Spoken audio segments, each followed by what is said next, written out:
As a part-time traveling notary with a full-time job, balancing everything can be tough, especially when you're getting calls at all hours.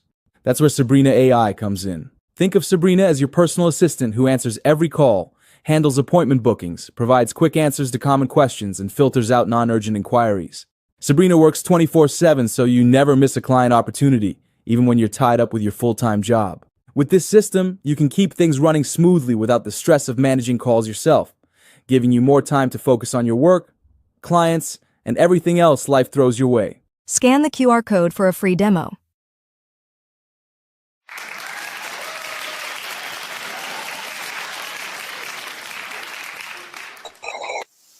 Peace, peace, peace. Yeah. Peace, peace, peace. This is your international 3-time best-selling author, Tiger Toledo, and you already know what it is, man. You rocking with the best. I'm accompanied here by my brother from Cali, West Coast. How you doing? Like this, right? West Coast in the building. Tech Amaku. What up, Tech? Hey, man. Sabrina's so good. I got the baby with me, so think about this. If you're occupied and you're a full-time job, your part-time job, you're driving with the baby, family man, family woman, you're on the toilet, you sleeping, you're out in the garden, you're shopping, you're at school, you're cooking, you're baking, you're on vacation. I could go on and on and on and on and on about how many ways you can use Sabrina. So you're on the podcast, all kind of different ways. So you might hear a little baby in the background, but again, I'm not worried about booking appointments. I'm like Lisa from Instagram. I'm not worried. All it's gonna tell me is book the appointment. Indeed. And shout out to baby Kimba. I scared him earlier. He's right here. But I hear him right now. Yeah, he'll be okay. How you feeling today, man? Pretty good, man. Just hanging out with the baby and keeping him comfortable. Yeah, we got some great topics today, ladies and gentlemen. Thank you for joining us, Notary Insights. I am your host, accompanied by Tech Amaku. We are the host of this new show that we are rolling out called Notary Insights. We're going to be doing some different things this time, a little bit different than the Notary War Room, and we've rolled out a couple of shows since then. But we're going to be doing some notary trivia, which is going to be fun. It's going to be basically true or false. So if you are watching on other platforms like Facebook or Instagram or even LinkedIn, I would recommend go to YouTube because you have a better live interactive experience with that. So we're going to be doing a notary trivia. Then we're going to discuss the topic of the day. And then we're also going to go into our latest segment, which is called Money Corner with Tech Amaku, which is phenomenal. What to do with your finances, man. Because you guys are going to make money, and you're probably already making money in this notary industry. So it's important that you move your money right so you can circulate it. So you'll know the theme song. There's a theme song for the Money Corner. It's circle it. You got to circle it. And then, of course, we'll just finish everything off. But for those that are tuning in right now, shout out your city. Let us know where you're tuning in from. Come on. We're all family here. Shout out your city. You see the banner at the bottom. Shout out your city. We want to know where you guys are representing. Shout out to the IG clan. Ghost Squad is in the building.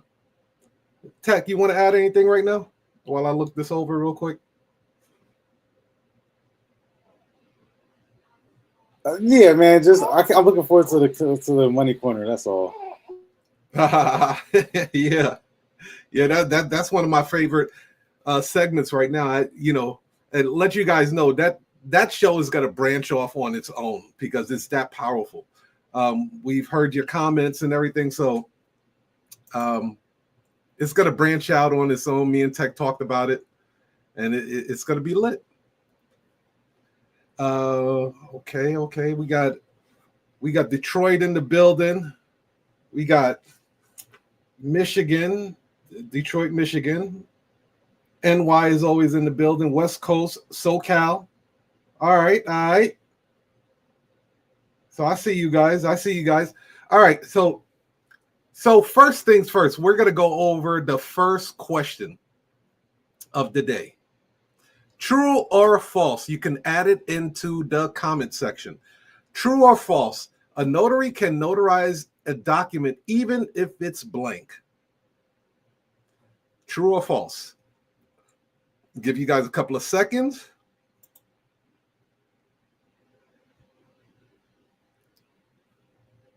True or false? Put it in the comment section. A notary can notarize a blank document. Is that true or is that false? Join our notary trivia for today.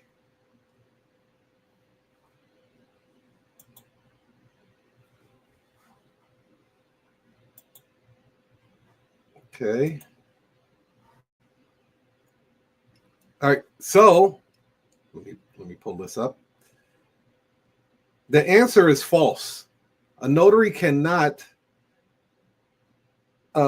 notarize a blank document. So the next question I'm gonna have for you right now. Let me pull this up.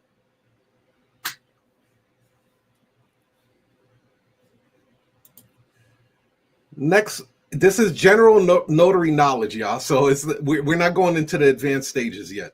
What's general notary? Yeah, just general. The next question is, a notary's main duty is to verify the accuracy of the document's contents. True or false? Man, it's up to it. It depends on your states. You got to know your state handbook. Where's my notary primer? Let me hang on a second. Let me look it up. Let me pull out my Google machine. Let me figure out if I need to validate. Listen, thumbprint, signature. Those are the two rules. If you are ever confused, those are the two rules that you can always fall back on. Thumbprint, signature. And I know there's some states who don't require a thumbprint. Mm-hmm. That's crazy. That's bananas. That's loco. How can you prove that that person is a living, breathing person if you don't get the thumbprint, Tiger? If this person doesn't have lungs in their or air just in their lungs and blood flowing through the veins and they don't have a thumbprint and you don't obtain it, how could you ever prove if the situation may arise that that person was a living, breathing person and that you saw them, that you physically laid eyes on them? Signature, thumbprint. So the answer is, I forgot what the question was, true or false, but it's true. It's true and it's false. Okay. Okay. So again, I'll say the question again. True or false? A notary main duty is to verify the accuracy of the document's contents. Oh, I see. Listen, the answer is false. That is correct. Ding, ding, ding, ding, ding. A notary only verifies the identity of the signer and ensures that the signing is willing. Yes. Yep. Yeah, all right. Don't get crazy. Yeah. So we got one more in the general notary section, and then we'll do one more in the notary signing and identification. Next question is, true or false? A notary public can use a rubber stamp or electronic seal instead of an ink seal in all states. It depends on your state. Even when you said it's in all states, that's the default response for a lot of notaries. Mm-hmm. So a lot of notaries think that they're lawyers and you're not, just straight up. And it's a bad thing to try to even teeter on the line of being of knowing the law in and out, statutes and sections and codes and articles. It's dangerous, and it can really talk yourself out of business if you start to approach it in that way. But so the ink seal, the electronic seal. Mhm. I've seen electronic journals nowadays. It's the digital era that we're in, so I've seen Yeah. those, and I've seen the electronic signatures. So there's a wide range of those. I'm just giving some context to the question and to the answer. In California, again, living, breathing person. That's what I always do. You cannot dispute a living, breathing person. You set eyes on them. They have air in their lungs. They have blood in their veins. I can see them. So signature, wet signature, um, and thumbprint. That's what I default on. So, What would you say? well, the answer is false. You're right again, brother. Yeah. Some states require a physical stamp or embossing. Yeah, that's my long response. That's my long answer. Yeah, you're knocking them down though, bro. You're knocking them down. I hope you guys are taking notes. This is just fun trivia. There's no harm. No feds are gonna come to your crib if you get it wrong. All right. So last question of the notary trivia. A notary can notarize a document if the signer presents an expired driver's license as identification. True or false? All right. So did you see the person? Answer yes or no. Yes, I saw them person. Were they alive? Yes or no. And did they have a Sam's Club card? Right. Well, they had a birth certificate. I didn't ask you that. I asked you, did they have a library card? Well, they had the Social Security card. All right. No, they had an expired driver's license tag. Okay. So did it have their picture? Was it them or was it some Asian dude? Like were you at a black person's house and then they pulled out a picture of a Japanese guy? Look at the picture. Is it them? Yes. Is it their name? Is it their signature? Yes. Is it expired? So that's the question. Is it expired? No, yeah. Did it expire yesterday? Did it expire last year or did it expire 10 years ago? It could be, one of the above. Now, in some states, you can go up to 5 years of an expired license. And I'm saying really? California. Oh yeah, California, you can go up to 5 years. But it always goes back to the question: is this person a living, breathing person? Did they present in front of you? And if somebody has an expired ID, that doesn't mean you cannot help them. I want to be very, very clear, especially to the new notaries and some of the experienced people out there.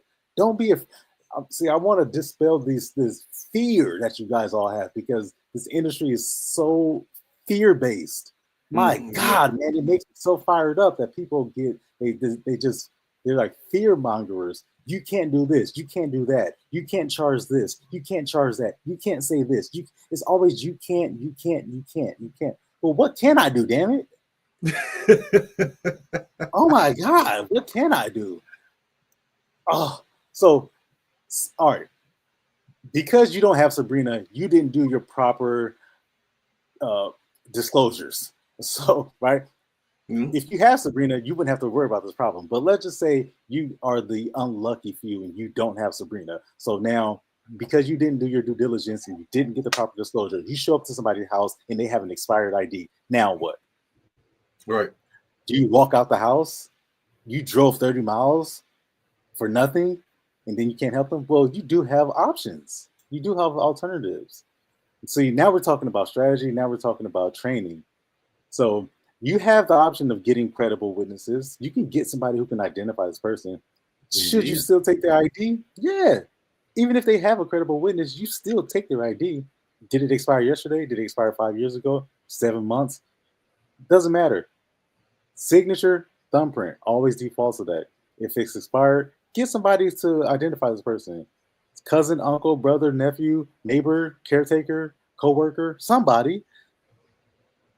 Damn, you have 2 people, preferably, who can identify this person. And then if it does expire, what else you got?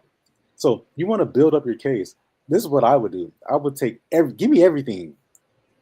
Get what you got. You got a library card, you got a Costco card, Sam's Club, you got your driver's license, you got your passport.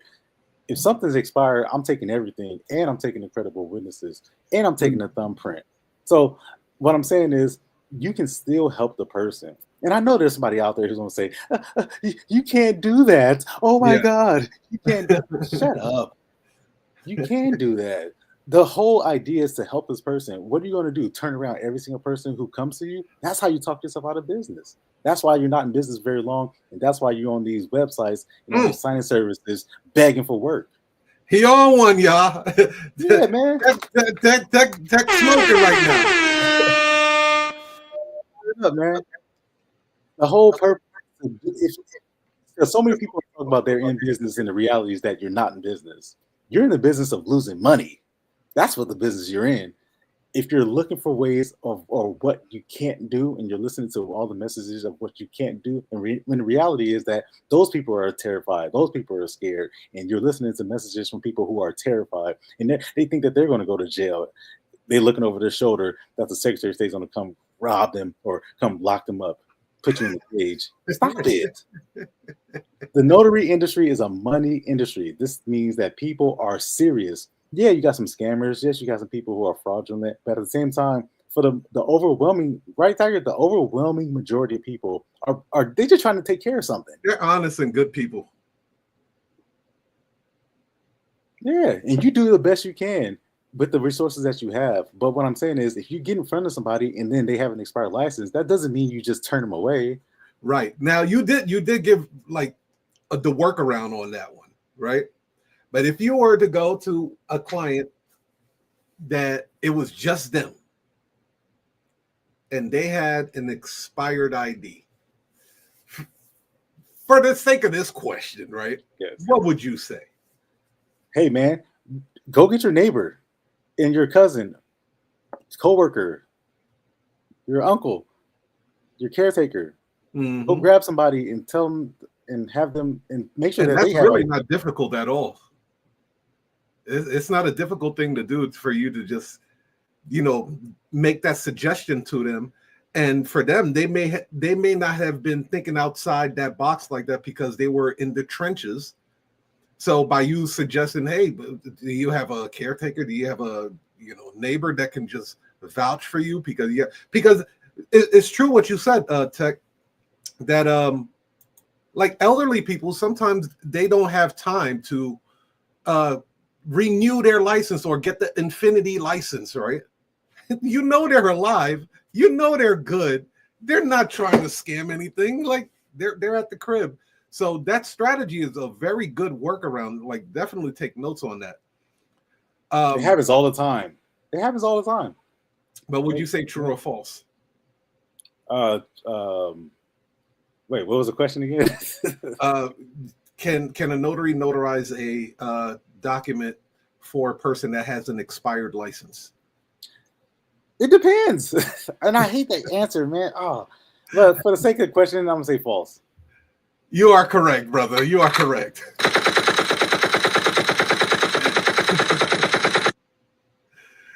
So, but you gave the workaround on that.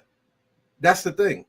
You gave the workaround on how to still service and provide value to that client with your services. So, no, that's solid. That's solid. Anything else you wanted to add to that? Yeah. At the end of the day, the whole purpose is to help the client, right? Isn't the whole purpose to help your community, so-called, that you say, I just want to help people? No, the purpose is really to make money. As a startup notary business, because again, we talk about business here. We're not talking about how to fill out the jurat correctly, where to put your name.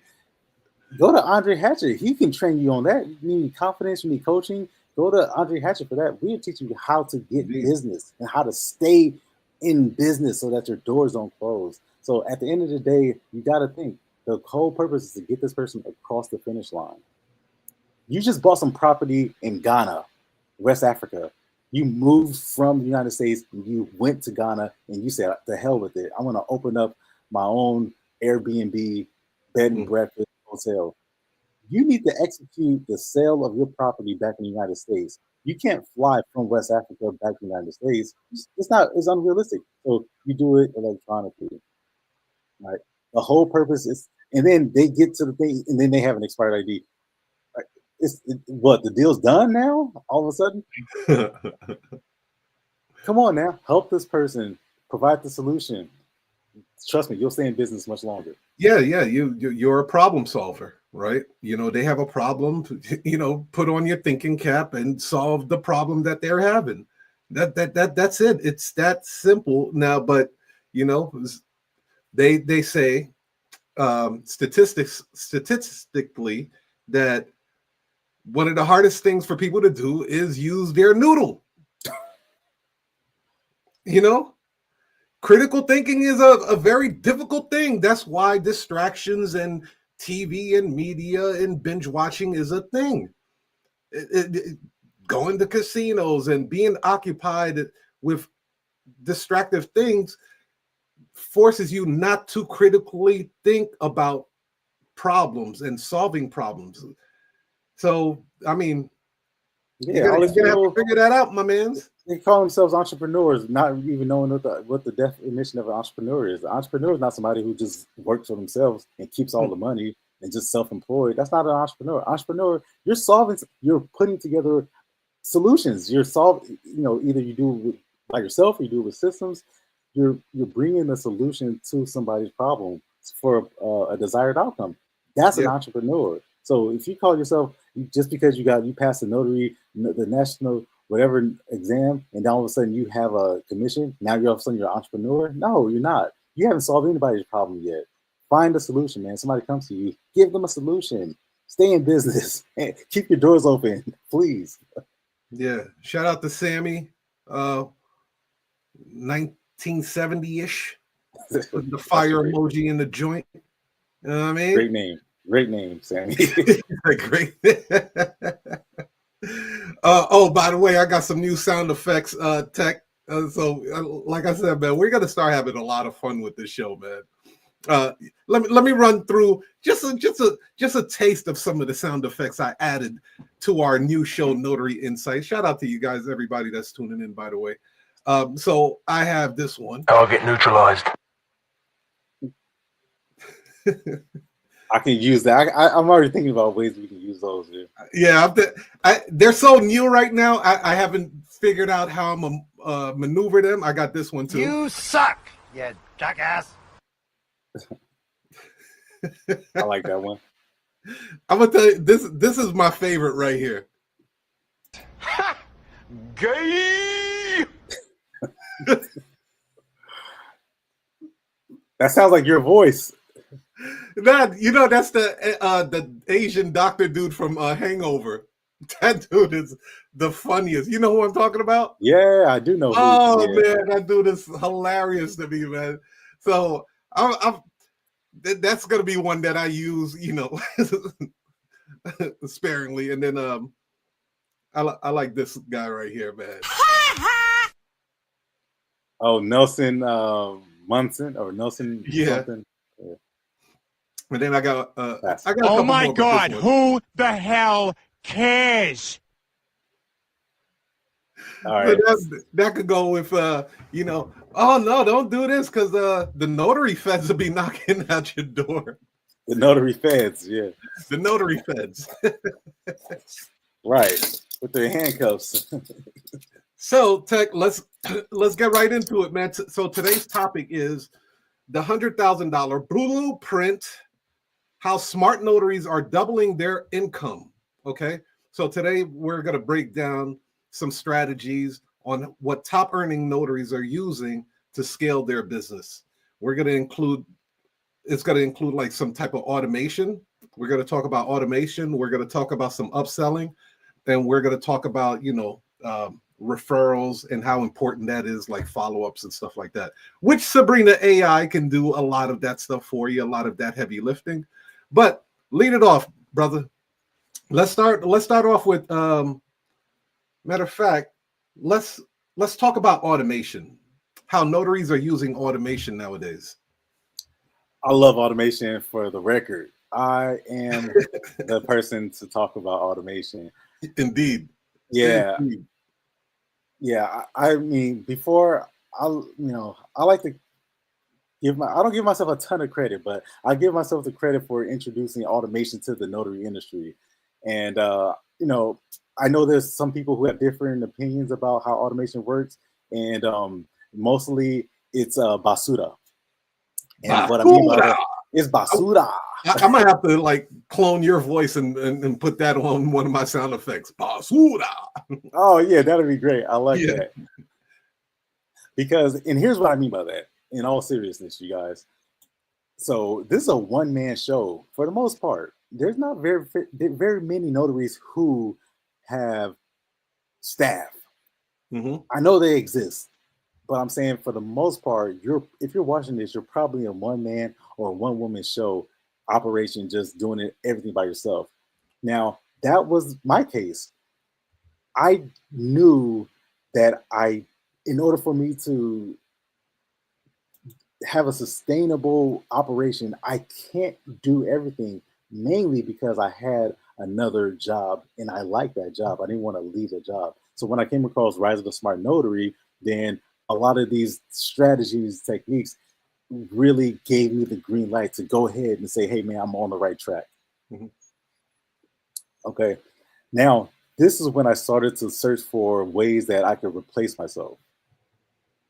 A combination of Rich Dad Poor Dad, combination of the 4 Hour Work Week, the Rise of Smart Notary, all of this knowledge, all these books, and all these techniques came together, and that's when the whole idea of automation, notary on automation, there was no one doing it at the time. Mm-hmm. I know there's some people who talked about creating like templates and creating these email scripts that you can send off to title companies and calling that automation. You see what I'm saying? When people talk about automation, they're not talking about real automation. They're just talking about overtime. Nah, you're the original OG of the automation, bro. Real talk. Nobody touching you on that. Yeah, man, and I appreciate that, and I take that seriously because I'm about that life, man. I'm about that automation life. So when I talk about automation, but here's the deal, man. I'm talking about removing yourself completely from the step by step tasks and daily processes of acquiring a client. All right, according to my recent now, for the record, I got some academic background on me, and I know how to properly conduct research. I do have a master's degree, just for full disclosure. So, in order to get a master's degree, you got to demonstrate some level of research and how to document or note and document real results, and how you arrive to those results. You got to show proof of that, right? You can't just say stuff. You got to actually say, well, where'd you get that from, and how'd you come to that? Anyway, so according to my study and my research and I did this for 2 years.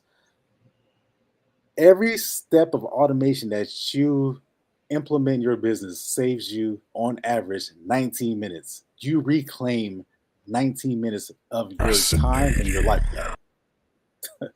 How does that feel when you do one thing and you no longer have to do it ever again? You claim 19 minutes back into your life. That's better than money. That. Yeah. That's better than money, in my opinion. Oh yeah, it's way more priceless than money, and that's just. Is that per day, or is that like what? How is that calculated? Per task. So, for example, you automate the whole process of answering the phone. Yeah. Every phone call.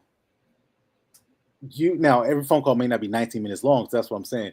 On average, right? And because we have Sabrina, and again, if you don't have Sabrina, you're slipping already. But Sabrina can automate the whole entire. I'm saying you don't ever have to write an email again.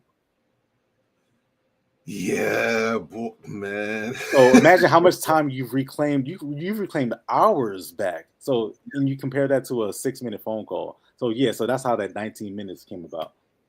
All right. Per task. Per task, yeah. So we can go into some more conversation about that. So automation, there was So to answer your question, I'll finish with this.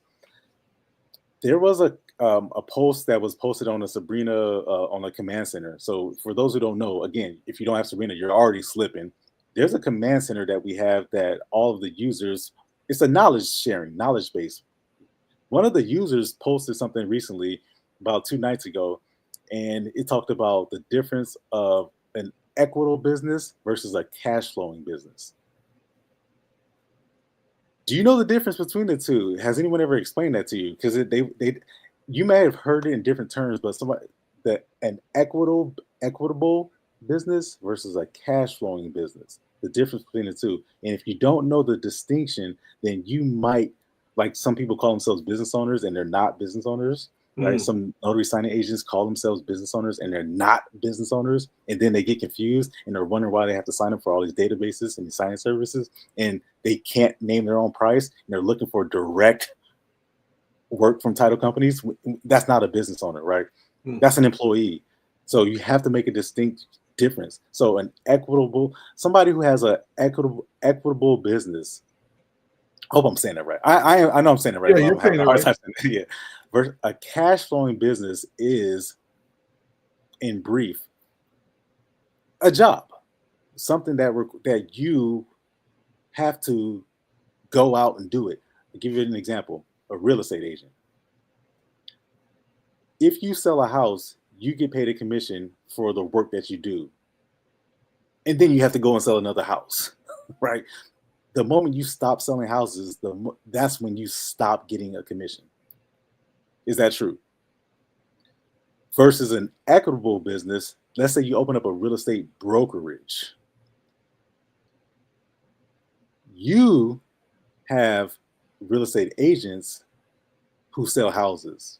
Now, you are not selling houses. You employ or you contract real estate agents, who sell houses. Now, you haven't sold a house, but you can still get a commission because you own the brokerage. That's an equitable business. So using something like Sabrina instantly takes you from a cash flowing notary public to a equitable notary business owner immediately. Is instant.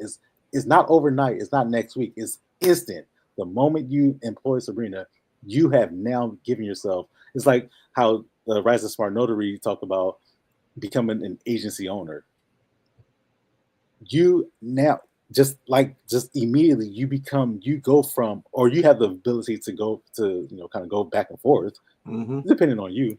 You go from a cash flowing notary public or signing agent to an equitable business owner or notary entrepreneur. So automation accomplishes that. Automation absorbs all of these tasks that you otherwise would be stuck doing: printing, answering phone, sending emails, responding to emails, executing the appointments, printing out paper. All those things immediately get processing payments. All that stuff gets removed once you employ automation. I'm the man to talk about it. I literally, my heart starts to race whenever I start to talk about it because I love it so much. There's no way you can go back to being a regular notary signing agent, business owner. You're not so Tech. We got a question from Sammy, 1970-ish, right? He said, "Man, I got to go back, go back to work. I was listening to the recording. Thanks, y'all. Sounds like fun too. I am going to leave this question. When sending an automated email to a title company, how often do you update the message?" Great question, by the way. Yeah, I would update it every single time. Now with Sabrina, here's literally what I would do. Okay. I would set up an one automation, and basically this is what it would look like. I would do it for 7 days, and each day I would it would just be like 4 sentences. It wouldn't be anything longer than that. It would be like maybe 3-4 sentences at the max. I would tell them, it would be, "Hey, have you considered looking for an outside?" By the way, I don't work with title companies because they call me, I don't call them. But if I were to solicit work from a title company, this is how I would do. It would be as it would be a 4 sentence message every single for 7 days. Every single message would be, I would at least have a sign off. The sign off would be different every single time. Mhm. If it was the same exact thing, this is the reason why. If you had the same exact message every single day, that's too obvious, right? People will stop reading by the third day. People will probably stop reading. And the reason why we know this, Tiger, right, is because of the email marketing that we do. Yeah. And when you have the send off or the postscript, talking about like the 4 ways you can work with us, that can stay the same, but the body of the message has to be different, right?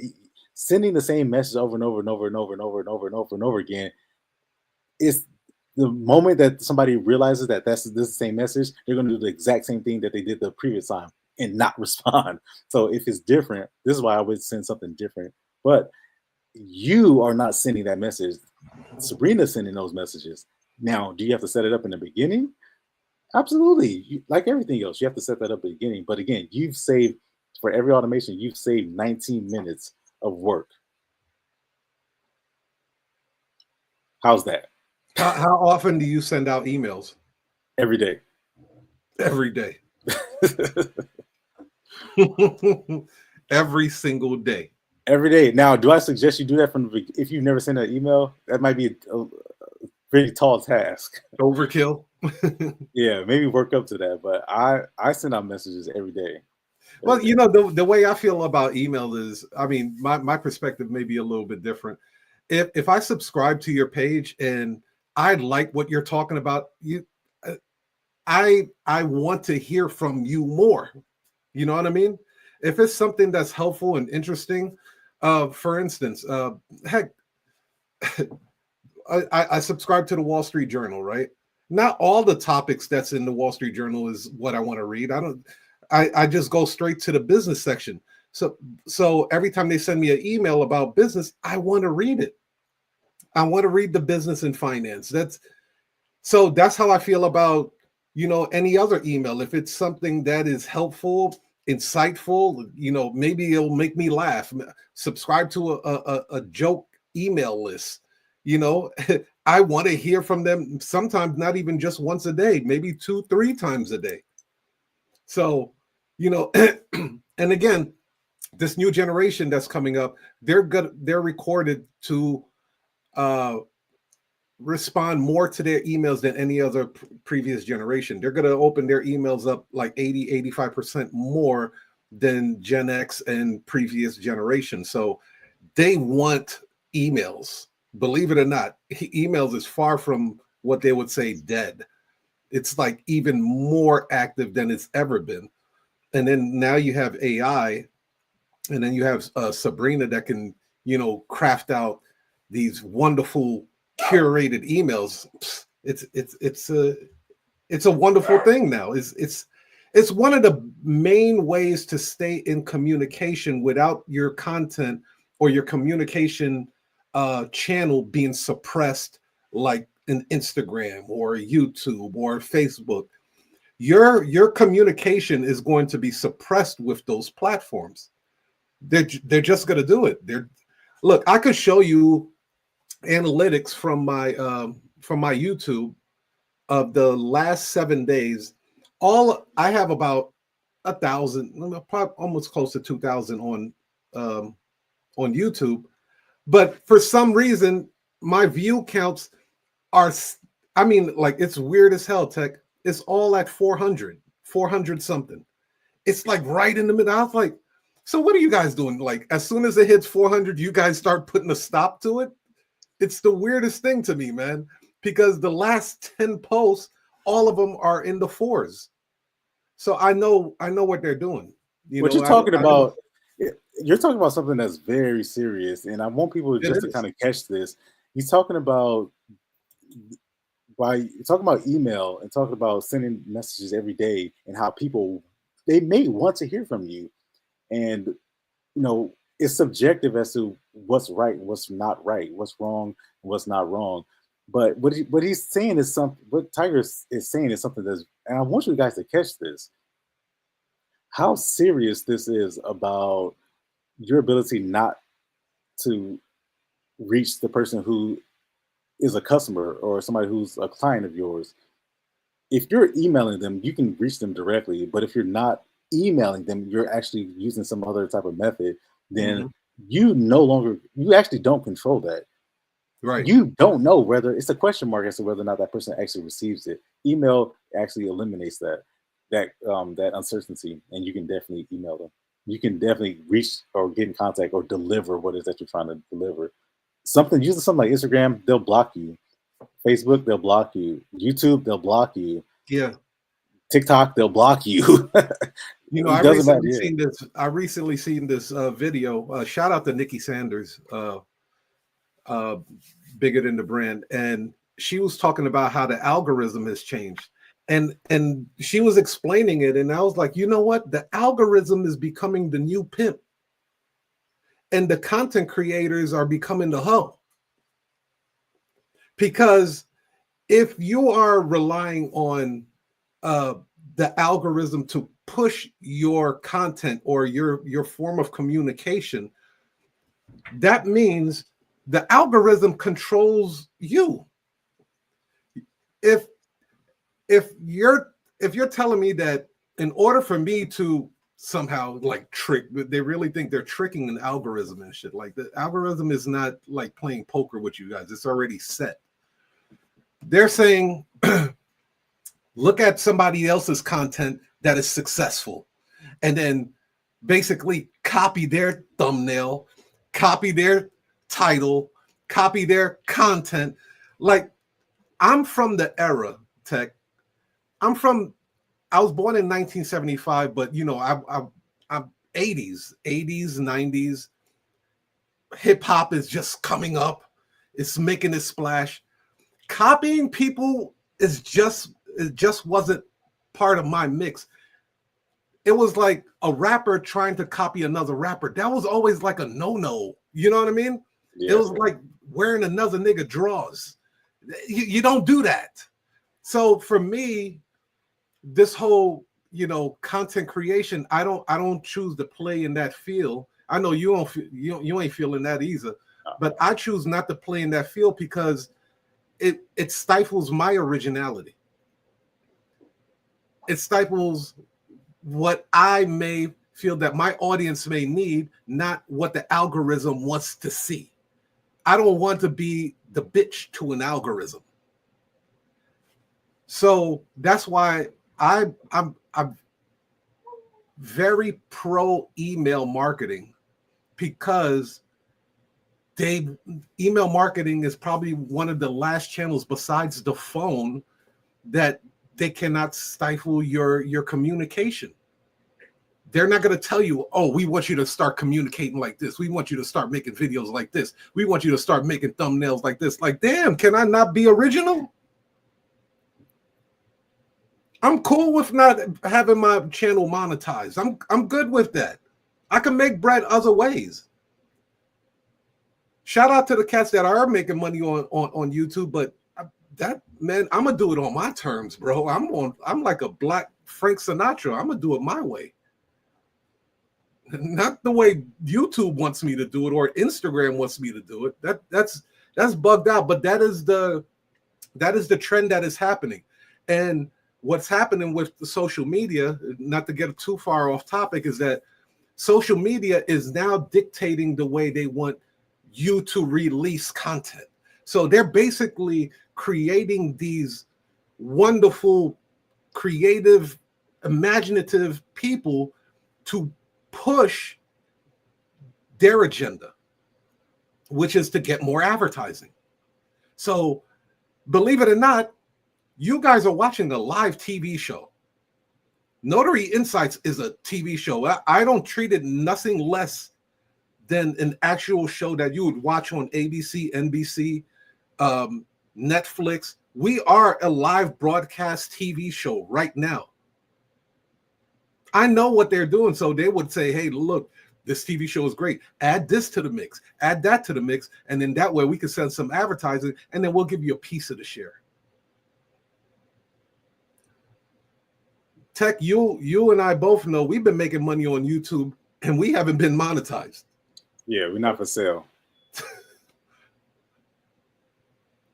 But I didn't want to get too far off topic. Just It's not off topic. This is actually on topic because we're talking about ways that notaries can make, can scale their business, and email marketing, automation. That's all a part of that. yeah. So Sammy said, thanks for the info on that, the 7 days change. And then there's one other question Sammy had right there was still here about the text. No one talks about sending marketing by text. That is true. I mean, we do. We do, yeah. but it's in our AI command center though. In Sabrina, we talk a lot about that. Even the laws that are being passed now, because texting is becoming very, very regulated. You want to expound on the texting on the marketing side of it? Yeah, with Sammy-ish, 1970-ish. Yeah, we talk about it. It's just not publicly. Yeah, we just don't talk about it publicly. Yeah, but you're right. Email marketing, text message marketing is very powerful. But thanks, marketers and spammers. Thanks, you guys. Now, Verizon and AT&T and all of the telecommunication industry, they're cracking down. So now we all have to jump through hoops in order to get our now customers. The unique thing about the notary industry is that customers, if you're doing it correctly, they come to you. You don't go to them. That's what's unique about the notary business. Very unique to this industry. And I'm glad you said the notary business, not signing services, not signing agents, notary signing agents, because that's not a business, but unique to the business of notary. Customers, not title companies or escrow officers or SnapDocs. When you're doing the notary business, customers come to you. We communicate confirmation emails, courtesy text message reminders, appointment reminders. We communicate with text messaging. Sabrina does that. So in order for us to actually, but this is unique because we're not soliciting business from them, or we're not marketing to people who came to us. They've already spent money with us. They've already handed over their wallets to us. So the communication companies have cracked down, and now in order for us to send automated messages, then you have to be a registered company.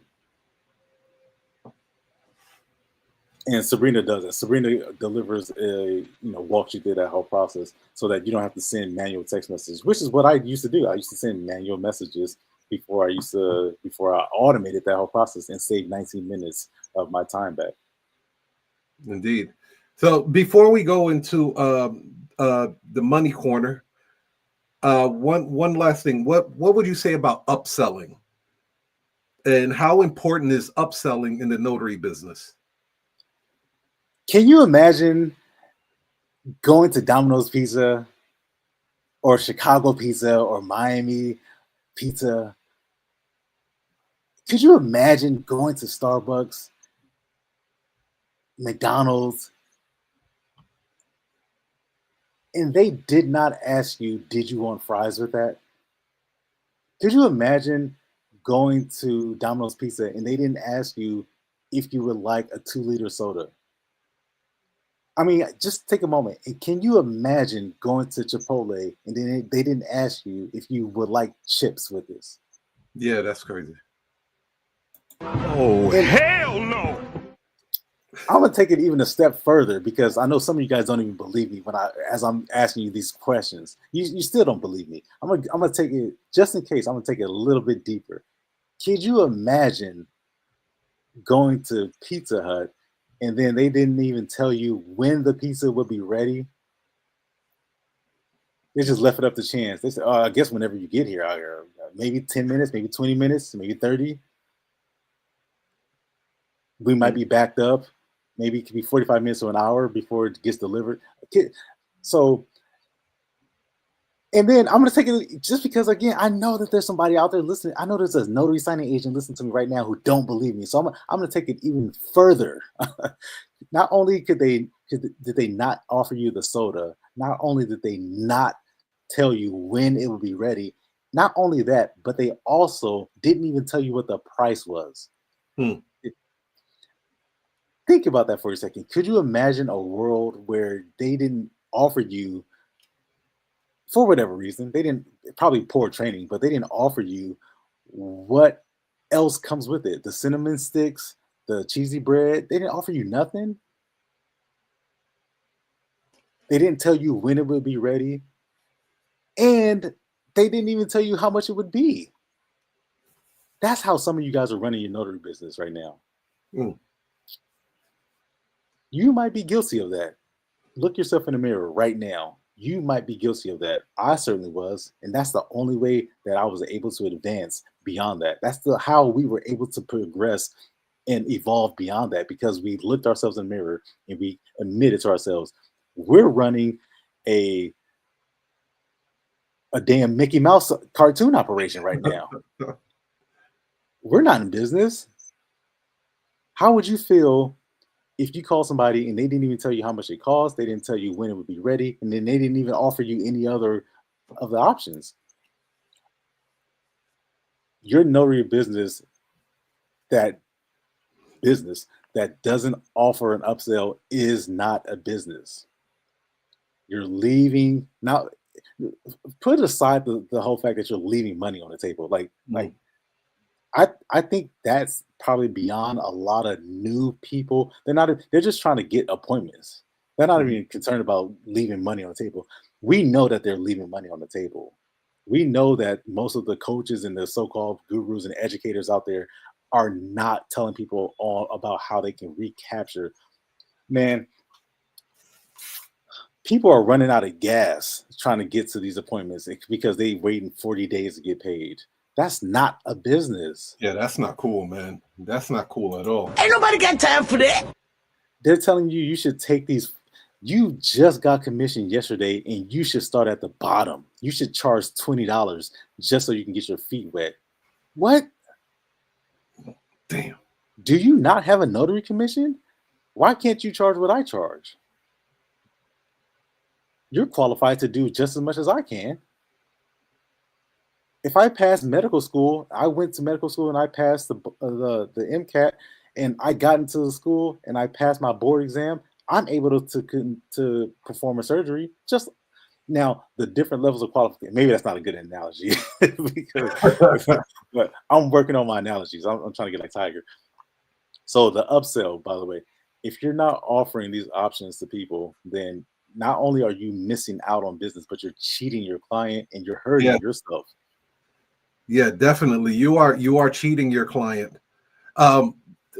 Man, that right there, bro. If that doesn't say anything, like like you said, take the money thing out of the equation. The fact that you're cheating your client because you know that you can offer them a better service, but you didn't offer that to them. It would be like the McDonald's person. You go there and then they give you everything is small.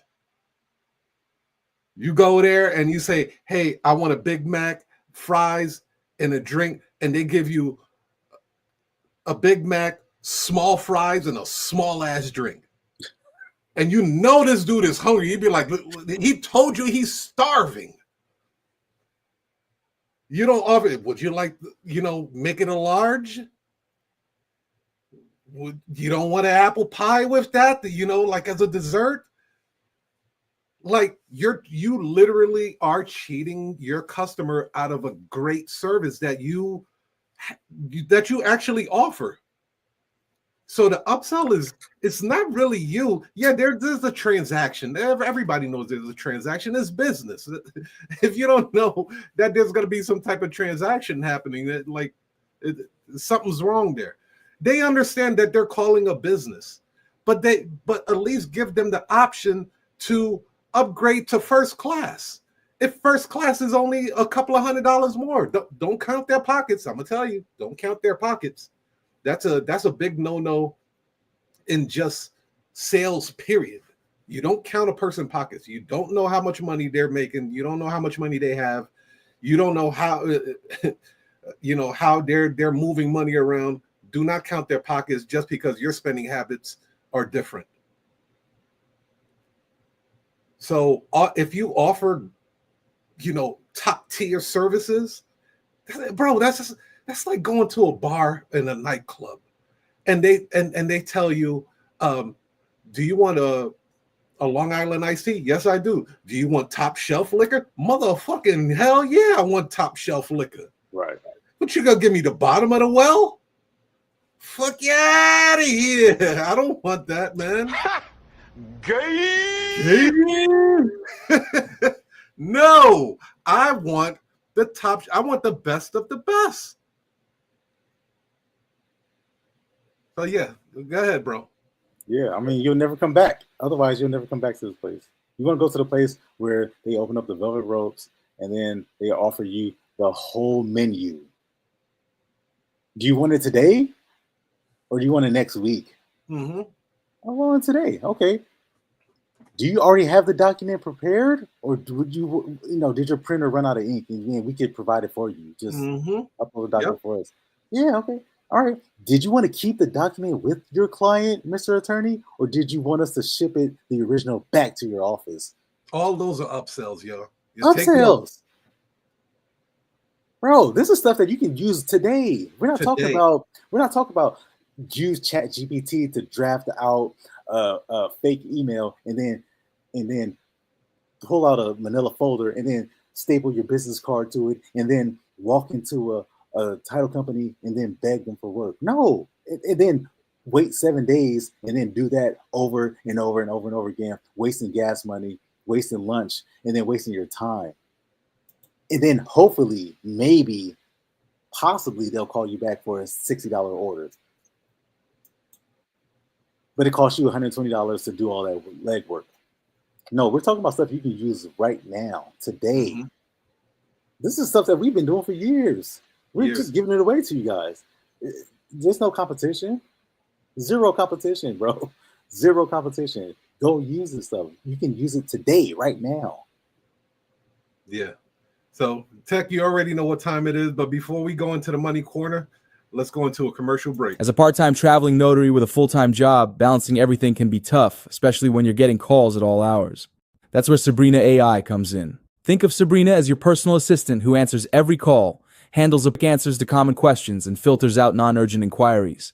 Sabrina works 24/7 so you never miss a client opportunity, even when you're tied up with your full-time job. With this system, you can keep things running smoothly without the stress of managing calls yourself, giving you more time to focus on your work, clients, and everything else life throws your way. Scan the QR code for a free demo.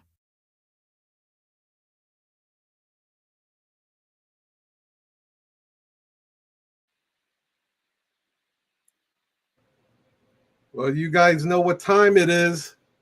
You know what time it is. Hit the cue. Dirty engineer boy. Circle it. Circle it.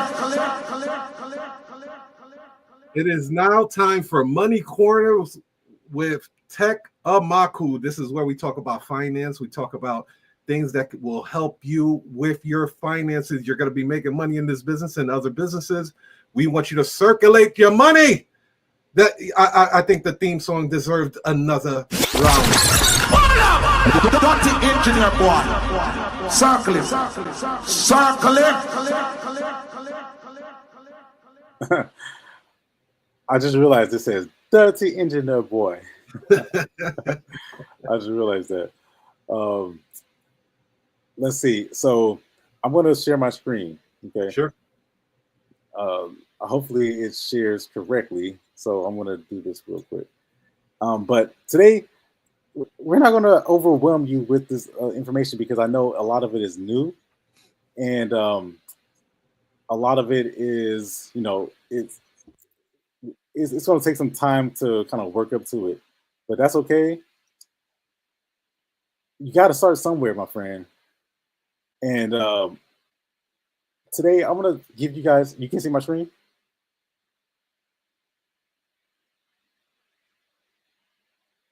Are you able to see my screen?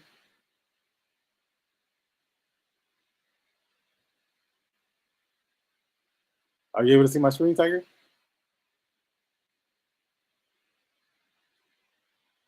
Yeah, Tech, you good? Okay. All right, my friend. I just need to see. All right. So now, what you're looking at, this is my, you see my name, you see my business there, Oakland Prime Mobile Notary. This is from American Express.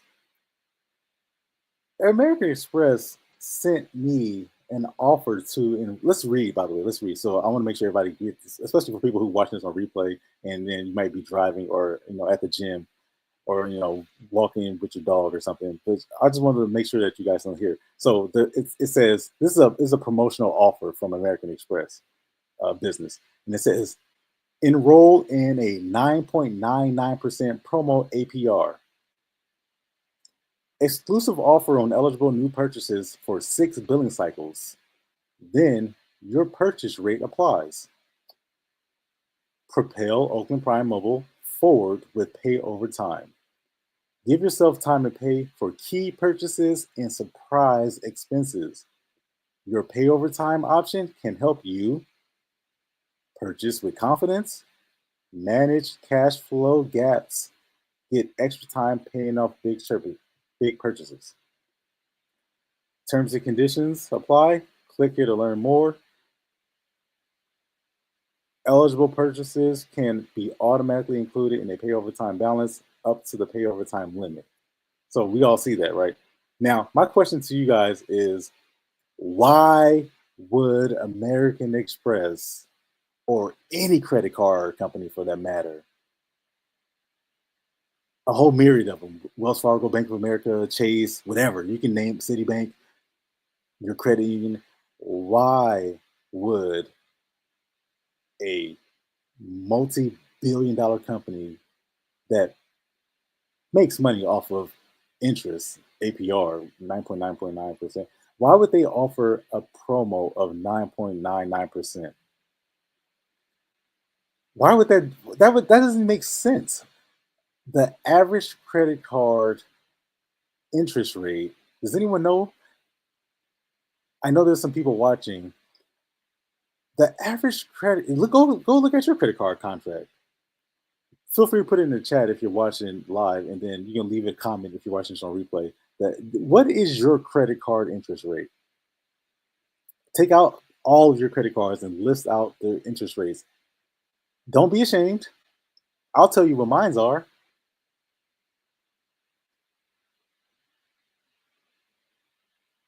My current interest rate, APR, is 27.49%. You see that in the red box? It says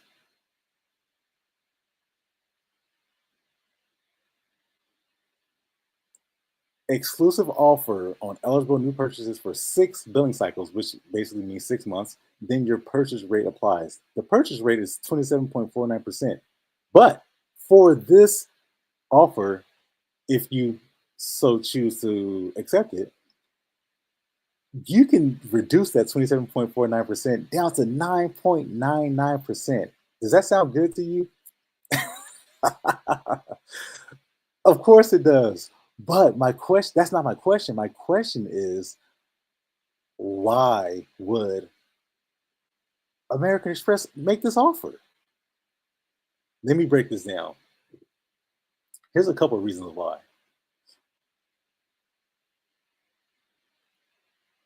Because I don't think it's any secret that we're velocity bankers over here. All right. We follow the principles and the strategies of velocity banking, which is an accelerated method of paying off debt and managing finances. Fair to say, Tiger? Because we follow these principles, we don't pay interest. I'm going to repeat that for you guys. If you're watching this on replay, you can go ahead and hit pause and hit rewind. But if you're watching this live, I'm going to repeat that for you because you're probably walking your dog or running on a treadmill and you just almost fell off. or you're driving your car, you almost went off the bridge. All right, pull over. Because we're velocity bankers and we follow the principles and the strategies and the philosophies of velocity banking, we don't pay interest. So my question to you is, why would American Express offer a significant, Tiger, is that significant, from 27.49% down to 9.99%? Oh yeah, that's a Monster kill. Bro, that could turn out to be not thousands of dollars, but tens of thousands of dollars in savings indeed. for us. And that could be that difference is tens of thousands of dollars of savings or earning for the company. Mm-hmm. Depending on how you look at it, they can either earn it or they can lose it, right? And that's actually going to be next week's topic. We're going to talk about the rule of 72, which means if you know compound interest, you earn it. If you don't know, you pay it. And compound interest can work for you, but it could also work against you. Again, if you know it, you earn it. If you don't know it, you pay it. But what I'm telling you is, we're back to the subject here. Because we're velocity bankers, we don't pay interest. Read my lips. We don't pay interest. That's why they're offering this. Because American Express doesn't make money off me. They're like, damn, we got to get something. I mean, can I get $1? Can I get $2 at least? American Express is like, damn, can we get like a nickel? American Express doesn't make money from me. I make money from American Express. American Express pays me. Because we're velocity bankers, we follow the principles and strategies and the theories, and not theories, they're definitely not theory, the principles of velocity banking. We do not pay interest. It's worth repeating. So how do we go about doing this? And let me answer this question: Why would American Express offer this? Because they're trying to. Banking companies, banking financial institutions, they make money. If just in case you guys didn't know, in this country, money is generated from interest. You lend out money, and then however long it takes to pay it back, you pay on the money that you borrow, because money has value. And the fact that you can either acquire, for example, $10,000 in one sum, and then you go out and then you're able to go purchase something for your business or purchase something, and then that's able to allow you to move. But it comes with a cost. The best example is your mortgage. You get to live somewhere, but you may not have $500,000 in one place, so you go borrow it, and then the bank or the financial institution or the lender, they charge you interest on the money that you borrow, but meanwhile you live there and you pay them back.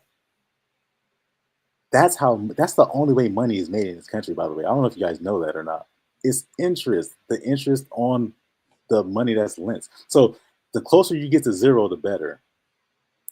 From 27.4 now to 9.9%. Why would they do that? I just told you, because they don't make any money from me. So they're like, Tiger, this is an unheard of offer. It is. Now, I know that you might have seen something better than this, but let me tell you something. There ain't no way the only way you're getting 0% is if you do like a balance transfer, but even then that's temporary. Right. Right. Extended for like a year or something. Yeah, year, 15 months, 18 months, 20 months, whatever. But this is a business credit card. This is a business credit card. It's not like a personal credit card where a personal credit card, maybe you use it once or twice or 3 or 4 times. A business credit card gets swiped damn near every day. Money has to circulate. Circulate. It has to circulate. Otherwise, you get charged when it doesn't. If money just sits there, it's stagnant. The moment money stops, the moment a dollar stops moving is the moment it gets taxed. It has to move. Money that moves, money that's being lent, money that's being borrowed, money that's being spent. You don't get taxed on that. But the moment you start to hoard it, and the moment you start to save it, that's why your savings accounts gets taxed, because that money, it grows in some interest, but you get taxed on the interest that grows. So are you really saving money? No, because you have inflation where the value of the dollar goes down, and then you get taxed on the earnings that you make. So you end up actually just breaking even. But when you spend the money, then you can, reclaim some of that. I'm talking about taxes now, so I'm kind of getting it's a little sidebar, but let's get back to the question, man. So why would American Express offer this? Because number one, they are not making money from me. So how do you even get to this point? Let's talk about that. Yeah. Velocity banking is going to be one of the core principles of how you operate your notary business. The moment you charge somebody $100 for a signature, what happens to that $100? Hmm. Where does it go? Does it go into your pocket to pay your light bill, or does it go into your pocket to pay your car note Yeah, your checking account. or your checking account? Where does it go? Or does it go back into your business in a la Google Ads? You pay $5 for a phone call so that you can make another $100, thus creating a 10x return.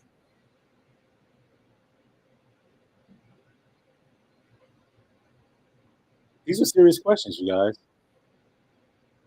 The money gets spent every single day, but it's making more money. And therefore, when we use velocity banking and combine it with business credit or business operations, then we essentially create this private or internal banking system, this internal cash flow system, where now these companies, these large companies, are not taking advantage of us. We are taking advantage of them.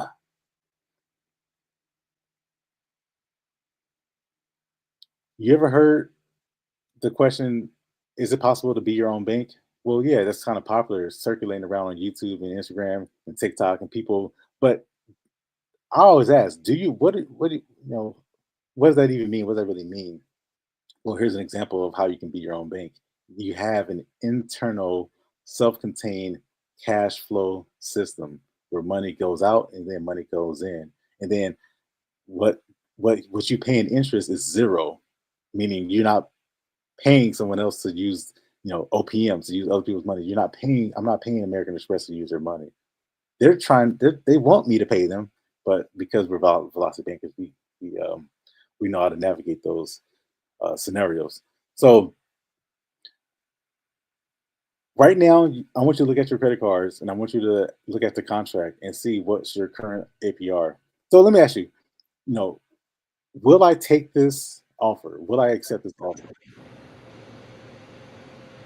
Possibly, I don't have to.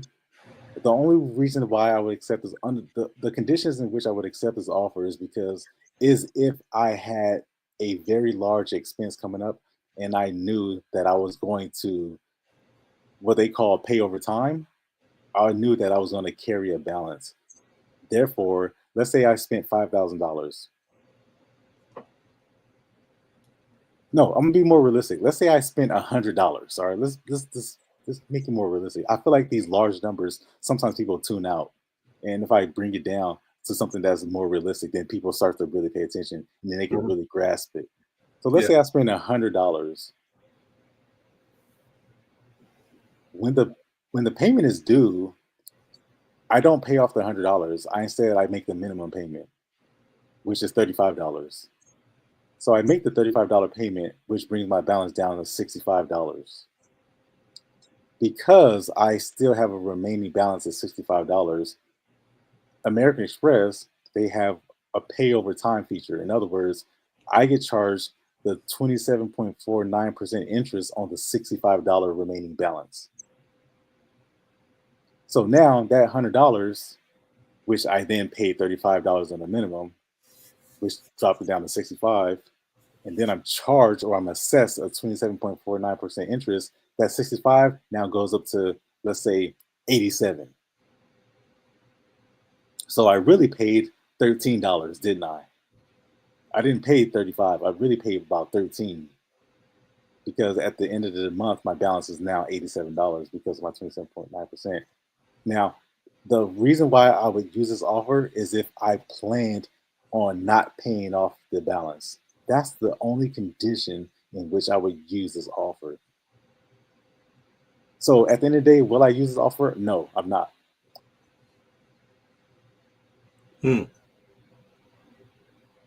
It's good to have options.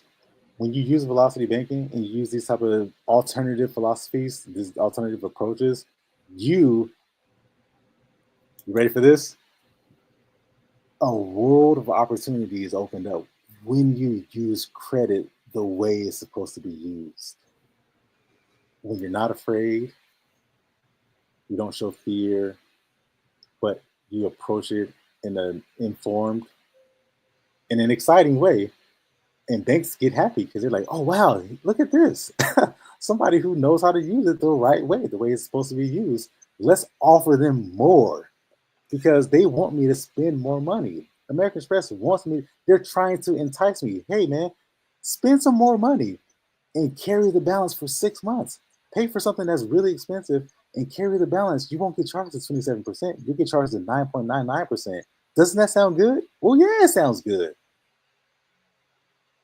But we're all about self-discipline here. We're all about righteous spending, and we're all about being smart and informed. And we want to educate you with the Money Corner. And today, that concludes the Notary Insights Money Corner. Thank you for allowing me to present. Right before we jump out, I just want to let people know what made me into an evangelist for velocity banking, which thanks to you taught me how and why you do things.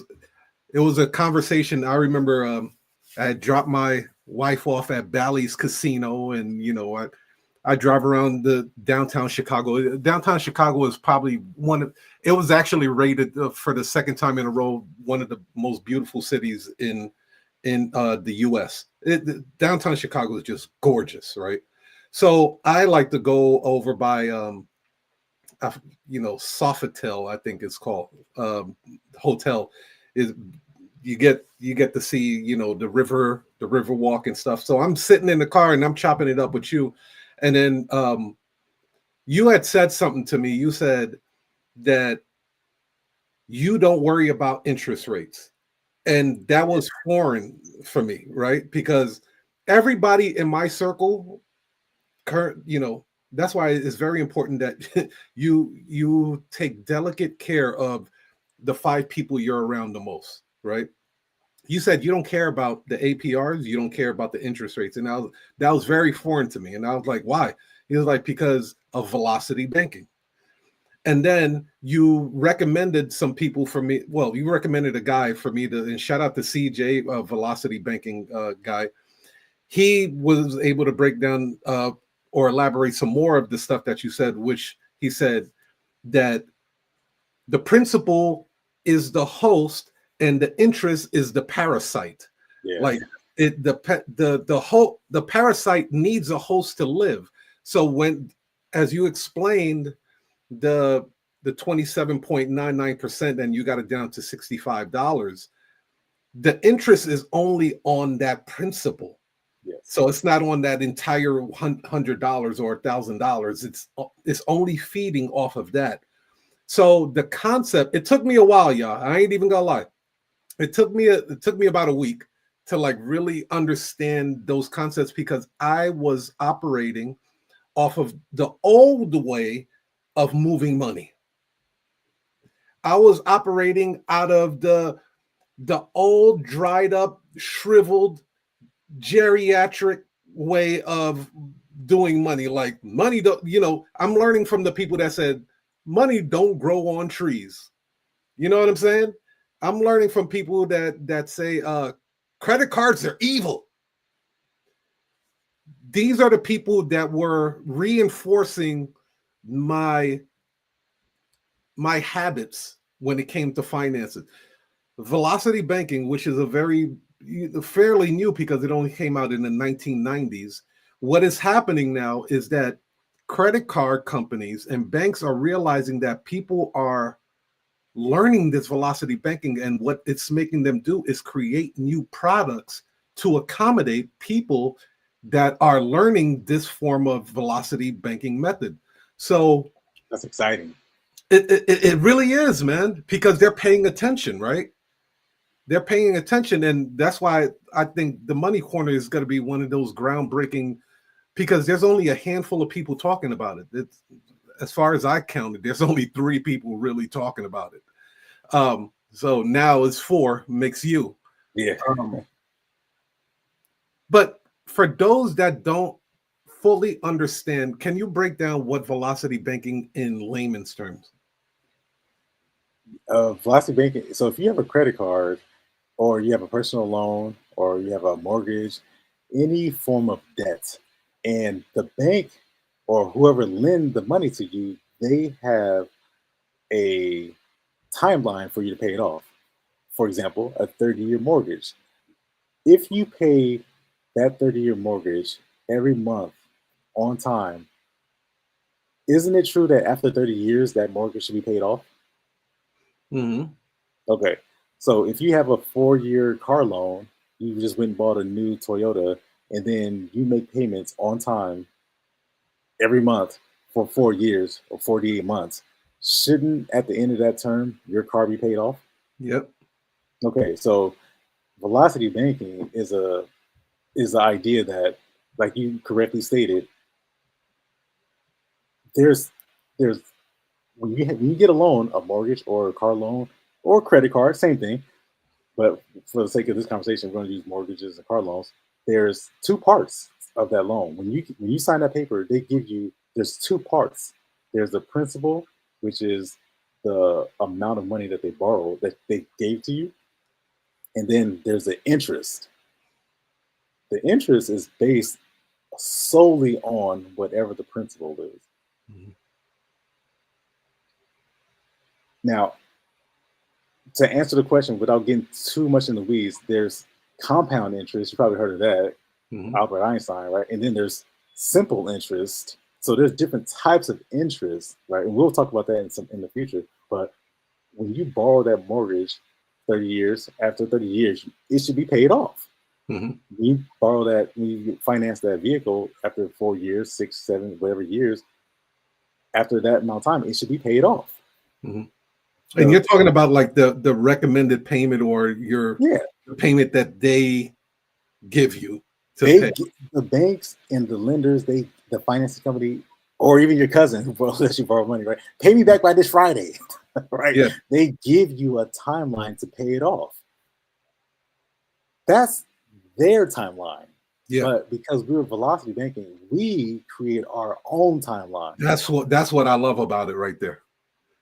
That's the difference. So, and the difference is we always want to accelerate. So we use our knowledge and use our approaches to accelerate the payoff in the fastest way possible. And that's what velocity banking is. It's to pay off debt in an accelerated method that is not by the bank's schedule. It's our schedule. That's what internal banking is. That's what being your own bank. So when people talk about being your own bank, they talk about, see it on TikTok or Facebook or Instagram, be your own bank, right? Infinite banking. Oh, you see all these people talk about this thing, but they can't tell you exactly what it is because they don't do it. Or they may have heard it somewhere. But what I'm saying is, this is a simple form. You borrow money, and then instead of you following the bank's timeline, you follow your own timeline. Mm-hmm. Yeah. And then what that does, you pay less to the bank because you're accelerating your payments. And then 2, you're recapturing your cash flow. 100%. Love it. You guys have just tuned in to the Money Corner with Tekamaku, man. You guys are really going to learn a lot from this. I love this segment part of it. I'm glad he thought of creating it. And let's circulate this money. Dirty engineer boy. Circle it. Circle it.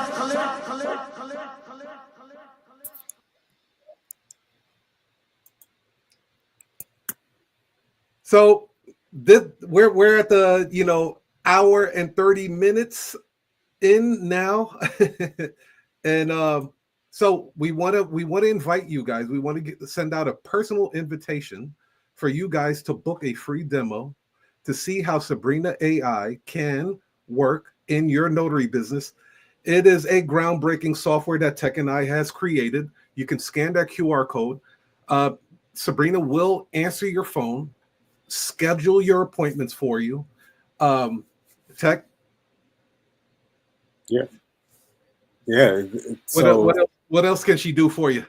yeah, Sabrina's gonna make your life easy. In other words, if you have a one-person show, you do everything, then the reality is that you don't have to do everything. So Sabrina will be your personal assistant. In other words, she'll answer the phone, she'll send out text messages, send out reminders, and yeah, she'll process the payment as well. So she books appointments. She has one objective: book the appointment.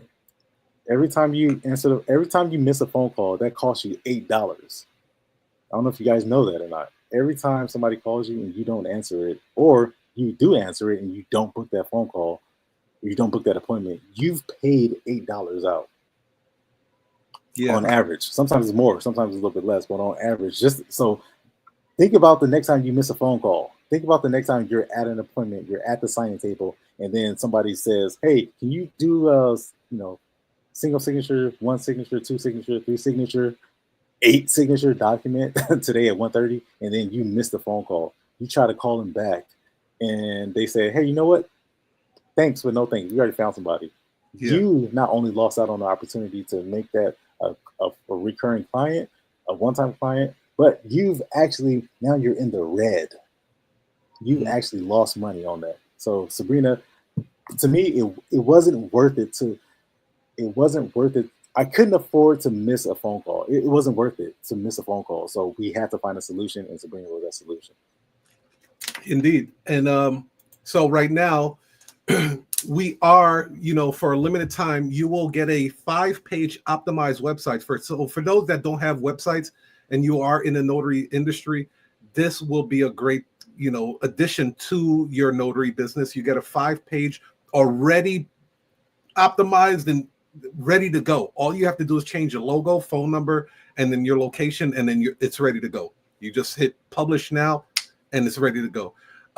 You're going to get the phone automation, which is, we have 2 parts to that. I don't want to get too much. That's why we recommend that you book a demo with us.